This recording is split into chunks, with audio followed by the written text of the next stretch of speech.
بسم اللہ الرحمن الرحیم۔ السلام علیکم جی، میرا نام محمد ذیشان بشیر ہے۔ میں آپ کو اپنے ڈیجیٹل میڈیا پلیٹ فارم پر خوش آمدید کہتا ہوں۔ ناظرین کرام، سپریم کورٹ سے بہت اہم ترین خبریں آ رہی ہیں۔ جیسا کہ آپ لوگ جانتے ہیں کہ فل کورٹ اجلاس تھا، چیف جسٹس یاحییٰ آفریدی کی زیر صدارت یہ پہلا فل کورٹ اجلاس ہوا، جس کا اعلامیہ بھی جاری کر دیا گیا۔ اور ان لوگوں کے لیے یہ اچھی خبر نہیں ہے کہ جو جسٹس منصور علی شاہ کو بہت زیادہ تنقید کا نشانہ بنا رہے تھے، خصوصاً جو ریزرو سیٹس کا فیصلہ آیا تھا اس کے بعد سے، تو شاید انہوں نے پرسنل لے لیا تھا اس چیز کو۔ جسٹس منصور علی شاہ کی ذات پر تنقید کر رہے تھے اور یہ کہہ رہے تھے کہ انہوں نے اپنے اختیارات سے تجاوز کیا ہے۔ کیا خبریں ہیں، اعلامیے میں کیا کہا گیا ہے، بہت امپورٹنٹ ہے۔ خصوصاً جسٹس منصور علی شاہ کے حوالے سے کیا بات کی گئی ہے وہ میں آپ کو بتاؤں گا۔ اور اس کے علاوہ 26ویں آئینی ترمیم والے، جو کہ آج کل اب 27ویں آئینی ترمیم کی بات کر رہے ہیں، اب ابل کے بعد کیا اس کے لیے اقدامات شروع کر دیے گئے ہیں، ملاقاتیں ہو رہی ہیں، ڈسکس کیا جا رہا ہے، 27ویں آئینی ترمیم کرنی ہے۔ تو اب یہ کیا ہونے کے لیے جا رہا ہے، اور 26ویں آئینی ترمیم والا معاملہ اب اس پر مزید جو ہے وہ کیا ہوگا، خصوصاً سپریم کورٹ میں آئینی بینچز کے حوالے سے اس کا مستقبل کیا ہوگا، اس بارے میں کچھ بات کریں گے۔ گفتگو کا آغاز کرتے ہیں جی۔ گزارش ہے کہ اگر ابھی تک آپ نے چینل کو سبسکرائب نہیں کیا ہے تو سبسکرائب کر لیں، اس ویڈیو کو لائک اور شیئر بھی ضرور کیجیے گا اور اپنی رائے کا اظہار بھی ضرور کرتے رہیے گا۔ اچھا، پہلے فل کورٹ اجلاس کی بات کر لیتے ہیں۔ چیف جسٹس یاحییٰ آفریدی نے عہدہ سنبھالنے کے بعد فل کورٹ اجلاس بلایا تھا، اور یہ فل کورٹ اجلاس ہوا تھا جس میں تمام دستیاب ججز موجود تھے۔ جسٹس منصور علی شاہ، جو کہ عمرے کی ادائیگی کے لیے اپنی فیملی کے ساتھ سعودی عرب میں موجود ہیں، کہا یہ جا رہا تھا کہ وہ اجلاس میں شریک نہیں ہوں گے، لیکن انہوں نے ویڈیو لنک کے ذریعے شرکت کی ہے۔ خصوصی طور پر اس اجلاس میں، فل کورٹ اجلاس میں، ویڈیو لنک کے ذریعے جسٹس منصور علی شاہ نے شرکت کی ہے، اور یہ باقاعدہ طور پر اعلامیے میں بتایا گیا ہے، جو کہ فل کورٹ اجلاس کا اعلامیہ جاری ہوا اس میں اس چیز کا ذکر کیا گیا ہے کہ جسٹس منصور علی شاہ ویڈیو لنک کے ذریعے شرکت کر رہے تھے۔ لیکن جو ایڈ ہاک ججز تھے، جو کہ جسٹس قاضی فائز عیسیٰ کی جانب سے لائے گئے تھے سپریم کورٹ میں ایڈ ہاک پر، وہ موجود نہیں تھے، وہ خود نہیں آئے یا انہیں بلایا نہیں گیا، اس بارے میں تو ابھی کنفرمیشن نہیں ہے، لیکن دونوں ایڈ ہاک ججز، جس میں جسٹس سردار طارق مسعود اور جسٹس مظہر عالم میاں خیل، یہ دونوں موجود نہیں تھے۔ اب دیکھیں، جب انہیں ایڈ ہاک پر لایا گیا تھا سابق چیف جسٹس قاضی فائز عیسیٰ کی جانب سے، تو پلان یہ تھا کہ جو ان کی اپنی لابی کے لوگ جس طرح سے معاملات آگے لے کر چل رہے ہیں، جو جج صاحبان معاملات آگے لے کر چل رہے ہیں، انہیں ذرا اور تھوڑا سا پش کیا جائے۔ 63A کا فیصلہ آپ کے سامنے ہے جس طرح سے دیا گیا، اور ایڈ ہاک جج اس بینچ میں شامل کیا گیا تھا جنہوں نے یہ فیصلہ دیا تھا۔ اب اس کے بعد یہ ایڈ ہاک ججز میرے خیال سے اب انہیں از خود مستعفی ہو جانا چاہیے، کیونکہ جس طرح سے یہ لائے گئے تھے اور جس کام کے لیے لائے گئے تھے، اب وہ تو ممکن نہیں رہا شاید۔ اب اس چیز سے بات چیز جو ہے وہ معاملات بہت آگے بڑھ چکے ہیں، تو اب شاید انہیں مستعفی ہو جانا چاہیے۔ لیکن بہرحال جسٹس سردار طارق مسعود بھی اور جسٹس مظہر عالم میاں خیل بھی اس فل کورٹ اجلاس میں موجود نہیں تھے۔ اب اس فل کورٹ اجلاس کا جو سیناریو تھا وہ کیا تھا؟ دیکھیں، عام طور پر جب فل کورٹ اجلاس ہوتا ہے نا، تو ایک راؤنڈ ٹیبل ہوتی ہے جس کے ارد گرد تمام تر ججز بیٹھے ہوتے ہیں، ایک بڑی کرسی ہوتی ہے جس پر چیف جسٹس موجود ہوتے ہیں، اور اس سے یہ پتہ چلتا ہے کہ وہ اس اجلاس کو چیئر کر رہے ہیں۔ لیکن یہ جو اجلاس ہوا ہے یہ بہت زیادہ ڈیفرنٹ تھا۔ یہاں پر کوئی راؤنڈ ٹیبل نہیں تھی، بلکہ ٹیبل کی ایک جانب تمام ججز موجود تھے، including chief justice of Pakistan justice Yahya Afridi, اور دوسری جانب سپریم کورٹ کا جو انتظامی عملہ ہے، رجسٹرار اور دیگر ریڈرز اور دیگر، یہ تمام تر لوگ وہاں پر موجود تھے، اور اس طرح سے یہ اجلاس ہوا ہے۔ اور آبویسلی جو چیف جسٹس کی کرسی تھی وہ ذرا بڑی تھی کرسی، تاکہ پتہ چلے کہ وہ چیف جسٹس ہیں، اور جسٹس منصور علی شاہ اس میں جو ہے وہ ویڈیو لنک کے ذریعے شرکت کر رہے تھے۔ تو اس طرح سے وہ اجلاس ہوا۔ اب جو اعلامیہ جاری کیا گیا اس میں کیا ہے میں وہ بھی آپ کو بتا دیتا ہوں، تاکہ پتہ چل جائے کہ جسٹس منصور علی شاہ کے حوالے سے جس طرح سے تنقید کی جاتی تھی، ان کی ذات پر تنقید کی جاتی تھی، اور یہ کہا جاتا تھا کہ وہ اپنے اختیارات سے بڑھ کر جو ہے وہ چیزیں اپنے اختیارات کا ناجائز استعمال کر رہے ہیں، اس کا جواب کیا آیا ہے۔ دیکھیں، چیف جسٹس پاکستان یاحییٰ آفریدی زیر التوا مقدمات میں کمی لانے کے لیے پرعزم ہیں۔ پہلے فل کورٹ اجلاس میں زیر التوا مقدمات کے اندراج اور نمٹانے سے متعلق سپریم کورٹ کی کارکردگی کا جائزہ لیا گیا۔ اجلاس میں تمام مستقل ججز نے شرکت کی، جبکہ جسٹس منصور علی شاہ نے ویڈیو لنک کے ذریعے اجلاس میں شرکت کی۔ یہ وہ اعلامیہ ہے جو کہ جاری ہوا، جو میں آپ کو پڑھ کر سنا رہا ہوں۔ اس میں باقاعدہ طور پر جسٹس منصور علی شاہ کا ذکر کیا گیا ہے۔ اچھا، فل کورٹ اجلاس میں رجسٹرار سپریم کورٹ جزیلہ اسلم نے زیر التوا مقدمات کی جائزہ رپورٹ پیش کی، جس کے مطابق زیر التوا مقدمات کی تعداد 59,191 ہے۔ اجلاس میں جسٹس منصور علی شاہ کا تیار کردہ کیس مینجمنٹ سسٹم سے متعلق 1 ماہ کا پلان پیش کیا گیا۔ آپ دیکھیں، جسٹس منصور علی شاہ کا جو بنایا گیا ایک کیس مینجمنٹ سسٹم تھا وہ پیش کیا گیا، اس کا جائزہ لیا گیا۔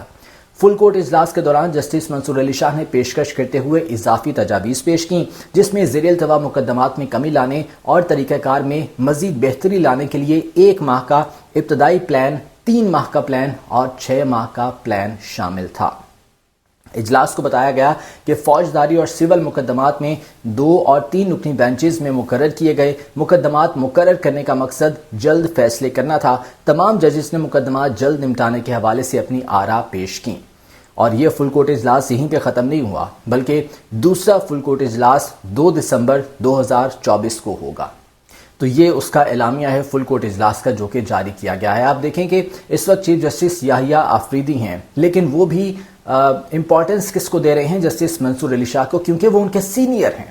موسٹ سینئر جج اس وقت سپریم کورٹ میں جسٹس منصور علی شاہ ہیں، اور وہ اس سینیورٹی کا خیال کر رہے ہیں۔ باقاعدہ طور پر جسٹس منصور علی شاہ کو سینیورٹی کا جو ہے وہ اعزاز دیتے ہوئے ان کی تجاویز کو باقاعدہ طور پر شامل کیا جا رہا ہے، اور جسٹس منصور علی شاہ نے بھی اس چیز کو ایکسیپٹ کیا ہے۔ جسٹس منصور علی شاہ بھی چیف جسٹس یحییٰ آفریدی کے ساتھ مل کر آبویسلی وہ اب کام کریں گے، اور انہوں نے تجاویز بھی پیش کی ہیں۔ اور جو پہلے جسٹس منصور علی شاہ نے کیس مینجمنٹ سسٹم سے متعلق 1 ماہ کا پلان دیا تھا سابق چیف جسٹس قاضی فائز عیسیٰ کے دور میں، وہ اب پیش کیا گیا ہے اور اس پر عمل درآمد کا فیصلہ کیا گیا ہے۔